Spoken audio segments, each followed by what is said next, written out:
When life gives you lemons, you make lemonade. But when life gives you Garten of Banban 7, what do you do with it? I know I said it's been hot minutes in the past, but out of all the wait times we have had so far, the wait from Banban 6 to 7 has to have been the longest yet, with the last installment coming out last December. In retrospect, that was the same amount of time between releases of FNAF 2 and FNAF 3. It's really funny when you think about it that way, considering the wait between FNAF releases felt so long as a kid, but now you blink and bam, Banban 3 came out a whole year ago already. And guys, I gotta admit, I was actually kind of excited for this one. My character development throughout the releases of these games has shifted so drastically that the me from January 2023 would probably slap the me of today. But as the Euphoric Brothers have become more self-aware of their audience, it's gotten a lot harder to hate these games. Like, I have a Banban head in my house now. It's genuinely so over for me. I feel like the brothers are starting to adopt the mentality I proposed all the way in the very first video of me covering these games, leaning into the absurdity of the concepts and becoming more self-aware. And this was reflected nowhere more clearly than in the promotional material. Everything from Sheriff Toadster saying he's not feeling very euphoric to a teaser showcasing a movie poster for the Lick of 73. It seems like we were in for a treat this time around. With the introduction of long-requested mechanics, the introduction of a very important character, and what looks like to be the most ambitious environment yet, Banban 7 looks like it's shaping up to, at the very least, be a little different to its predecessors. So, let's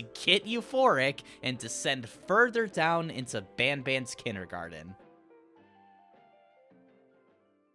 But first, hi lovely people! As some of you may know, my channel is currently completely demonetized, and I will remain suspended from the partner program indefinitely. Though this has definitely taken a toll on my creative process, I am trying not to let it get me down, which is why I'm delivering our Banban video by tradition. For that reason, if you would like to support me in this trying time, I now have a Patreon set up. We got all the stuff set up there. You could be anything from a great little guy to a top dagser if you want to. Paying just $1 a month would be more than enough to help support, and I will be just as grateful to you and anyone else who may pledge the higher tiers. But anyone who does pledge $5 or more will also get the added bonus of seeing behind-the-scenes content for upcoming videos, getting to vote on what video is made first, and even getting your name read at the end of all videos you have pledged for. Isn't that neat? To add to this, many of you also probably know that YouTube has taken down many of my old videos, my Roblox horror and first Banban video being the most noteworthy. Thankfully, I have them fully archived over on my Patreon for anyone to be able to view for free. If you want to watch all my Banban videos in order, for instance, you gotta start there. So maybe consider throwing $1 my way if you're able to, as a way to help these videos still continue to be made while I'm currently not earning. Again, thank you to anyone who is willing to support, and thank you for watching. Now, let's get back to the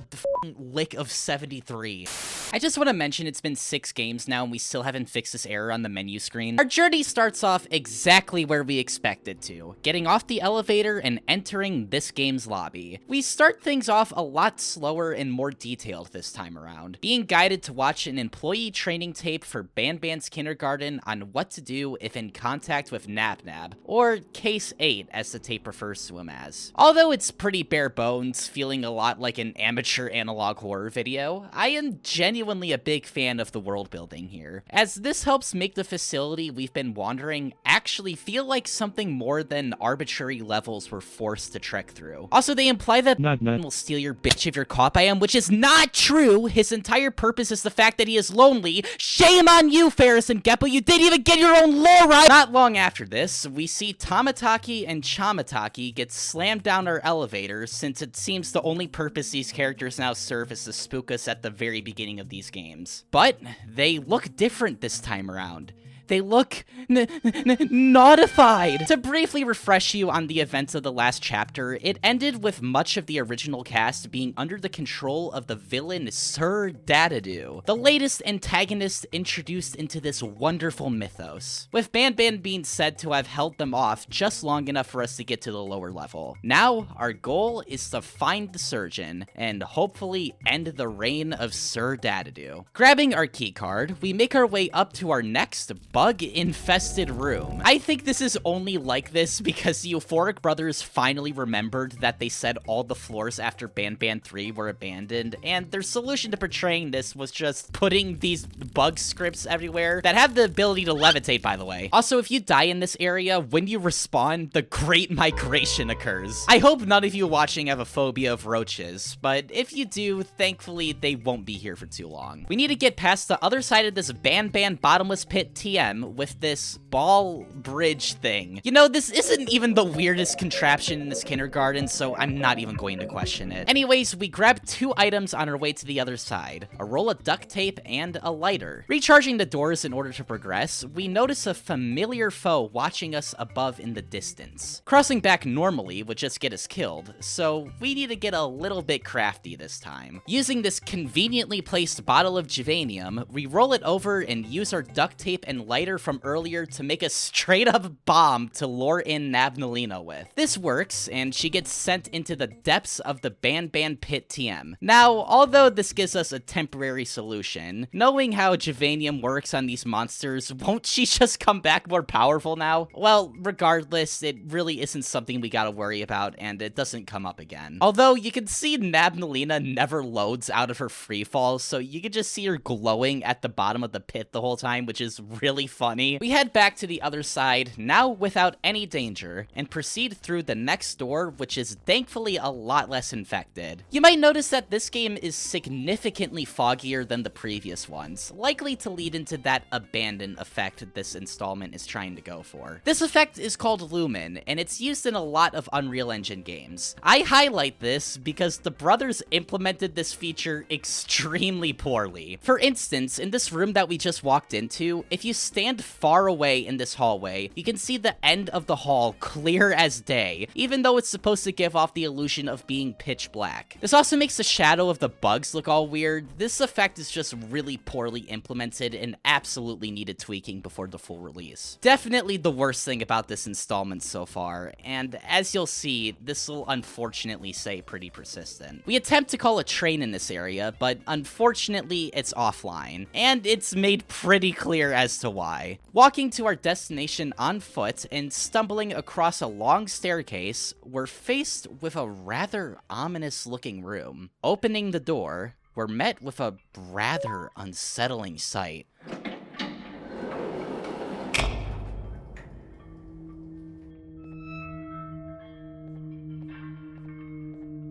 All of these guys have ragdoll physics. It's really amusing. Staring down at the end of the hallway, a familiar figure stares back at us in the distance, wandering ever so closer to it. Once we get to a certain distance, we are hit with what might possibly be the funniest jump scare in this entire series.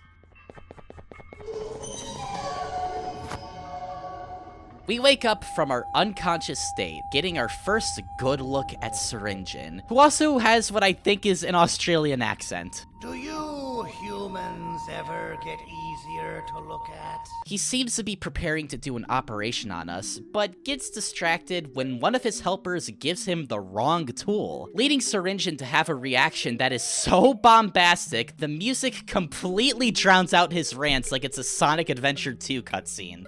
Those aren't the scissors. How many toys do I have to keep? Waking up for real now, we scan the area for an escape while the surgeon is distracted. This area is also home to the most annoying light flickering sounds I have ever heard.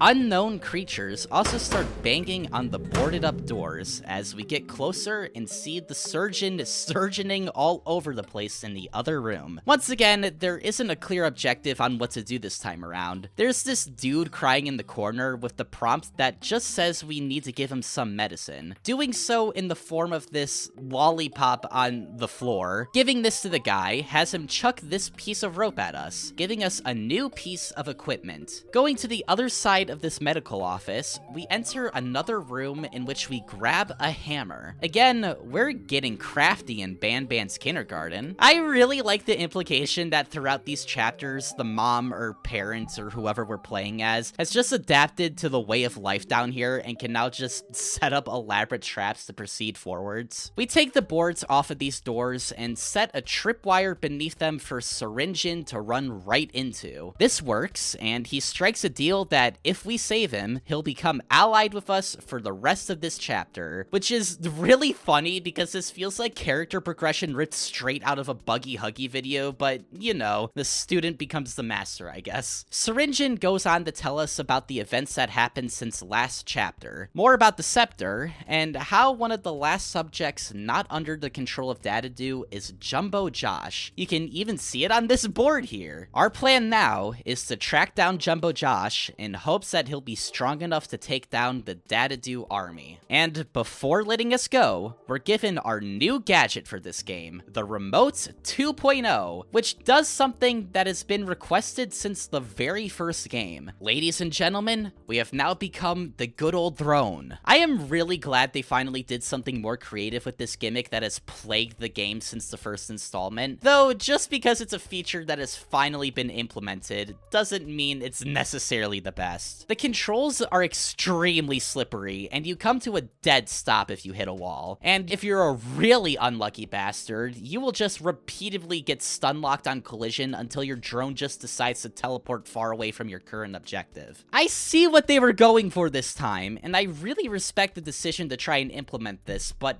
by God, could the execution use some work. If they plan on doing this more in the future, they absolutely need to fix the collision problem and make the controls a lot less slippery. For example, this is how long it moves when being just tapped once. This is absolutely ludicrous and makes this mechanic way harder to use than it has any right being. I really hope this is resolved in the next installment because the novelty of this feature wears off really quickly after figuring out how broken it is. Syringin even makes a snide comment about this. Well, that wasn't too hard, was it? It was. Well, too bad. That's your problem. Not too bad, just code it better next time. Regardless, we're let go by Syringin for now, and we delve in the city in search of Jumbo Josh. I can see why they said GTA 5 was one of their inspirations now. City Engine. City Engine is the best you could come up with. Not Surgeon City or City Syringin, no fucking City Engine. You may be executed at the mayor's discretion at any time without a reason. This guy literally jumps off the map at the sight of us. Making our way into City Engine, we need to seek out any witnesses to the chaos that happened here with the incomplete scepter. Zolphius is staring down at us as we walk, almost acting like a surrogate moon down here. Also, there's this for us to discover.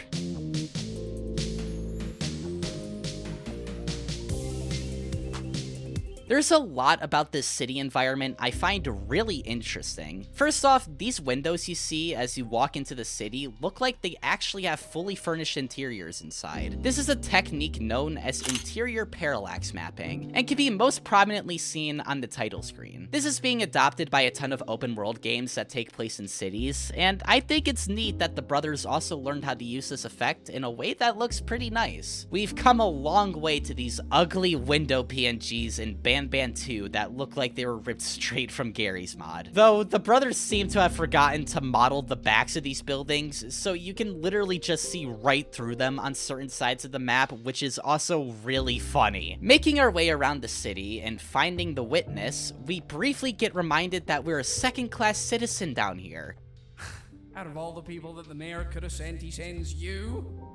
A human? He sketches out what we witnessed, and rather rudely tells us to go ask around about it in the bar. Making our way to the Liam Cafe, we can't just enter through the door, so we gotta get a bit more creative with our approach. Luckily, there is a conveniently placed drone terminal right outside the building, and we use this to fly around and break inside with. Once again, the poor controls of this mechanic are made painfully obvious, and it took me a couple of tries to even break the glass I needed to get into the building. Making our way inside, we're able to go to the downstairs of the bar and ask around, one of the people being, So you're what the mayor warned us about. You're even more disgusting in reality.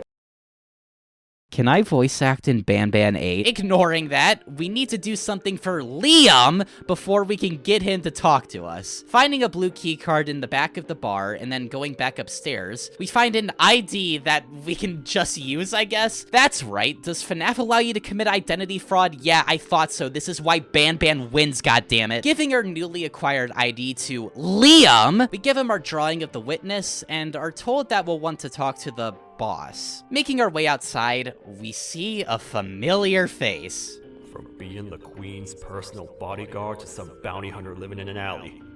What a humiliating downgrade. Toadster briefly chats to us about the dire straits of our situation, and talks about how, although he isn't on board with Operation Kill Dadadoo with Jumbo Josh, he still gives us a keycard to the hotel, in hopes that one of the residents has a lead for this case. Going to the other side of the city and stepping into the hotel, we can see that this place is in pretty dire conditions. This is honestly the best room the Euphoric Brothers have ever modeled. I know all they really did was just put some stock assets around, but actually filling up the space you make is better than the bland, vast rooms of previous chapters. Making our way upstairs and stumbling across the witness, we have a chat with him, and Finalmente! Alguém realmente respondeu minha reclamação do barulho. this really took me by surprise the first time I heard it. This game has the most YouTuber voice cameos out of all games so far, a lot of them coming from foreign-speaking countries. I honestly think this is really cool for the Euphoric Brothers to do, since Banban does have a pretty wide reach. Though this is really funny as well, since the subtitles are still in English, which means the parent we're playing as is not only perfectly fluent in Portuguese, but also Japanese, German, and a couple other languages. Not only are we impervious to fall damage, but we're also multilingual. Banban Parent is the most powerful mascot horror protagonist around. Our hotel lead tells us he'll help us out only if we go upstairs and deal with the screaming resident. Having no other choice, we comply and make our way upstairs, and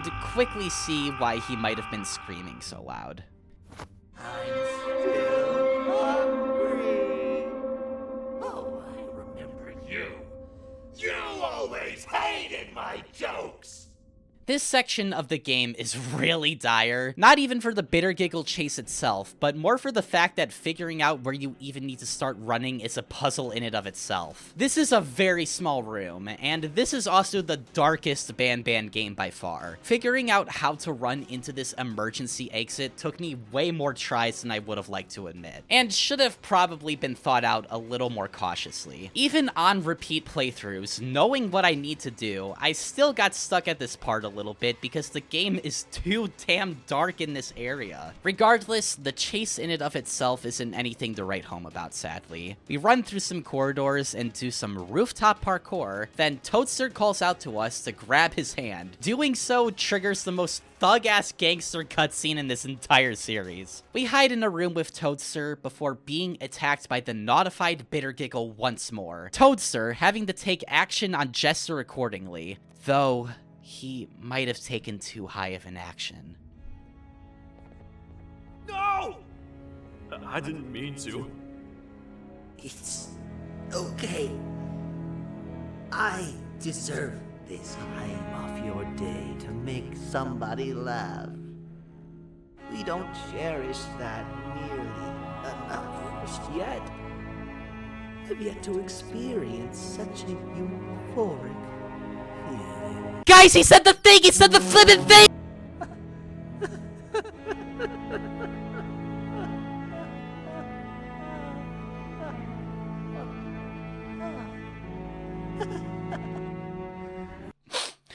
I'm not crying.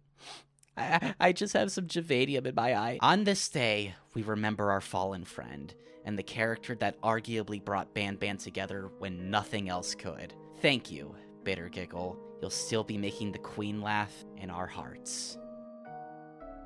We make our way back to the hotel and finally ask our lead for some clues. He allows us to borrow his key card, which apparently can be used at the city's theater. Making our way to the theater, we catch up with a very important friend. You know when he shows up, something insane is about to transpire. Stinger Flynn goes on his typical monologue on how we're the worst, but we all know what we're actually here for. Entering into Stinger's world, we're back with the gang once again. Now we're on a plane. Banban and Stinger bicker at each other as usual, and Stinger Flynn delivers one of the funniest lines in this series so far. Tired of everything.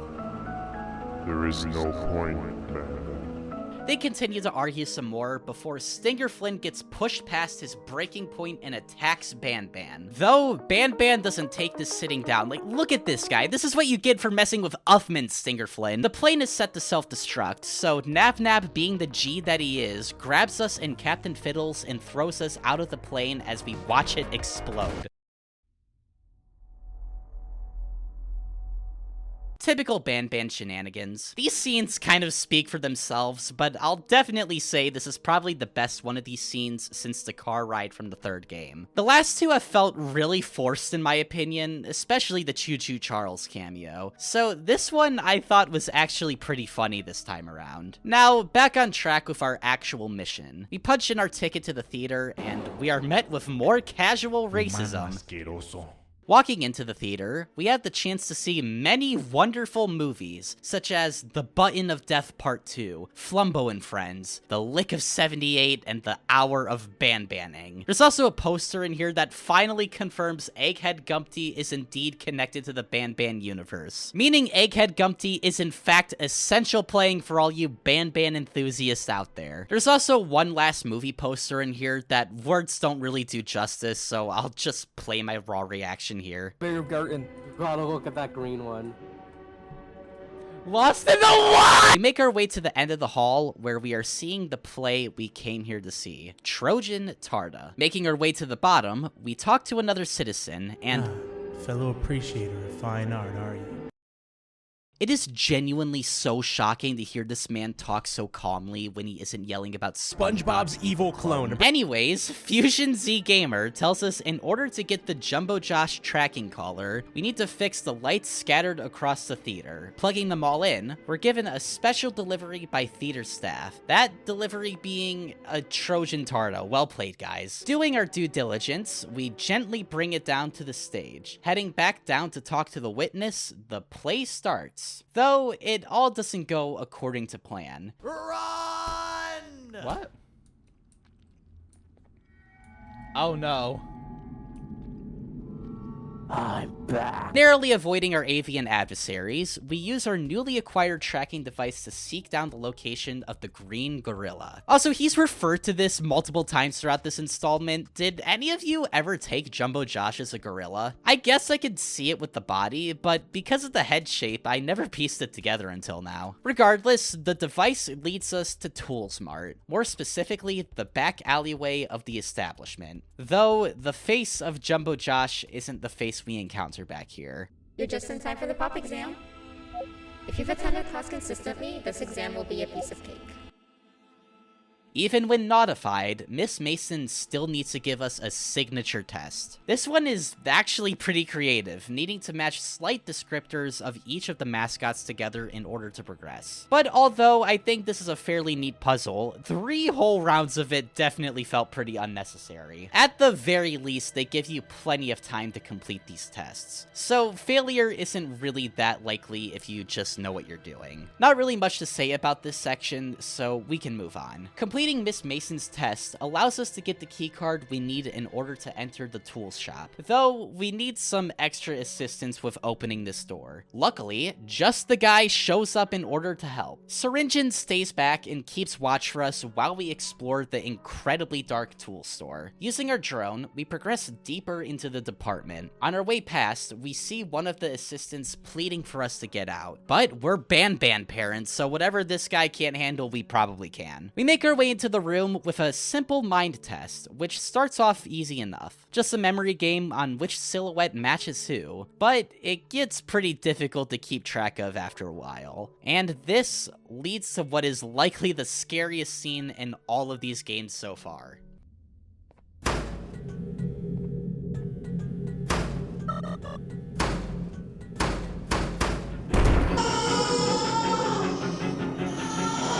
Although this is just a rip of the baby from Resident Evil Village, and is also done objectively worse, even down to what's chasing you being a mutated Givanium infant. The limited lighting and constant pursuit does make this trigger basic primal fears we as humans have. So although you can make the argument this is cheap or unoriginal, I think you should cut them a little slack here. I mean, take anyone who isn't knowledgeable on Resident Evil Village. Hell, playing this alone at night still absolutely got my adrenaline pumping and heart racing. It is objectively a really intense scene and absolutely works in that manner. And if I was slightly scared of it, think of how scary this was for the target audience of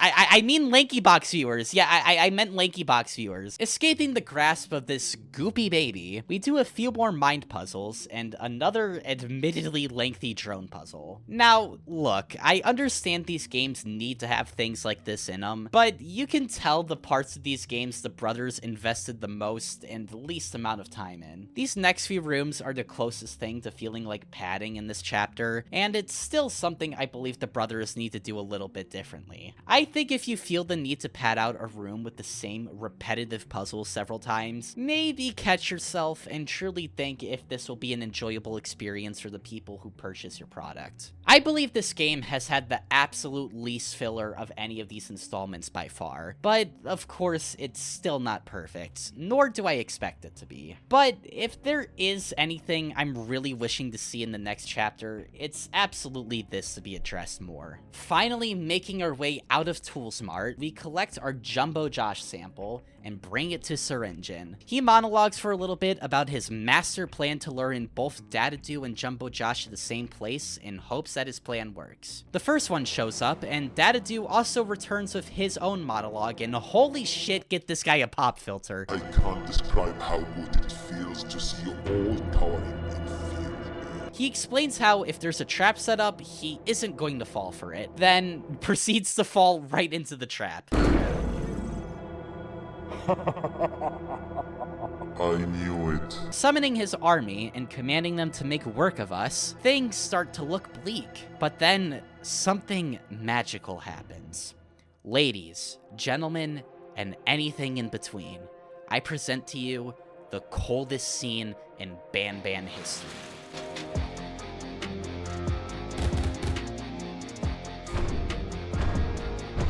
Jumbo Josh makes immediate work of every single Notified character, soloing the entire cast of this game. He gets brutal too, breaking the jaw of Kittysaurus. But all of that pales in comparison to his reaction to Dadadu.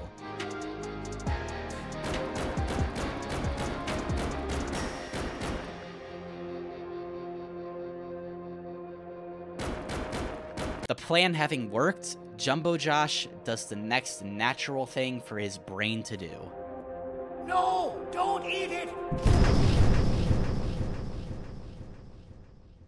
Holds the ultimate power of the kindergarten in his hands, tries to eat it, destroys the ultimate power, doesn't elaborate, leaves. Waking up next to Stinger Flynn, Syringin explains the status of everything, and elaborates on what has happened since we blacked out. The scepter is now destroyed, and it seems like Dadadu is done for, meaning this 3-game-long arc is finally over, and we'll move on to something new next chapter. We have the option to walk outside our resting room and retrieve our remote, as well as examine the sleeping birds, who have not only been denotified, but also thankfully survived Jumbo Josh's wrath. Going back to the room, Stinger Flynn points out something strange behind Banban's mural art.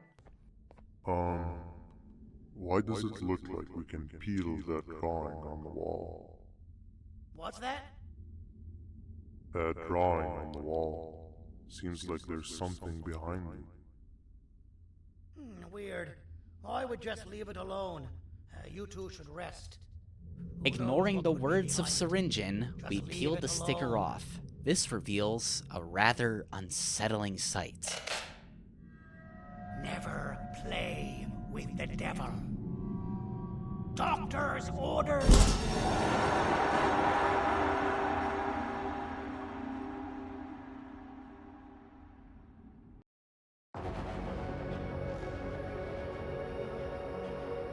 Ladies and gentlemen, The blue ban era is on. This, without question, is the best installment of Banban so far. It had its problems, sure, which I clearly laid out, but as an actual rounded experience, this was the closest this series of games has felt to feeling like an actual game since 3. Every installment, I feel like the brothers are getting ever so closer to making something that can stand as being called genuinely good. And I feel like we may see that reality very soon if the trajectory keeps going this way. Out of all my time covering the series, and just generally maturing as a person, I found my approach to these games in the past to be pretty redundant and counterintuitive. Sure, maybe it was a little deserved in the early days, but I still continue to see a lot of people complain about the Euphoric Brothers making slop that will unfortunately be paraded and rewarded more than projects with actual passion. Ask me my opinions on these games a year ago, and I might have agreed with you, but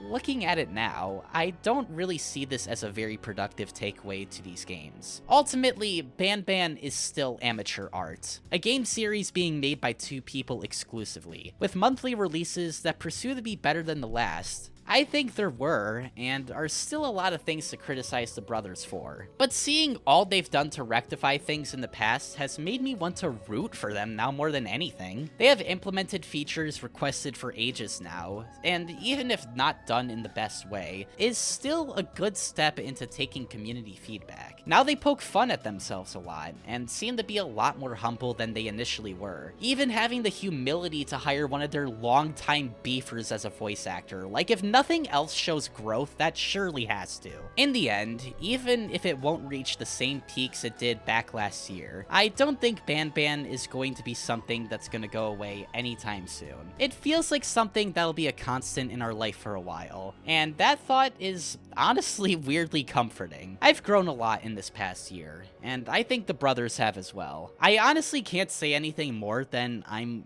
weirdly proud in a way. I really hope this trajectory doesn't slow down, and I'm really excited to see what they'll learn in the next chapter. So, Euphoric Brothers, good on ya. With that being said, can I please have a voice cameo in the next game? Pretty please! Thank you to my patrons, Squeaks DeCorge, Quinnaman, Dusky, Just Sam, and Spurlunk. I've been Dags, and until next time, see ya.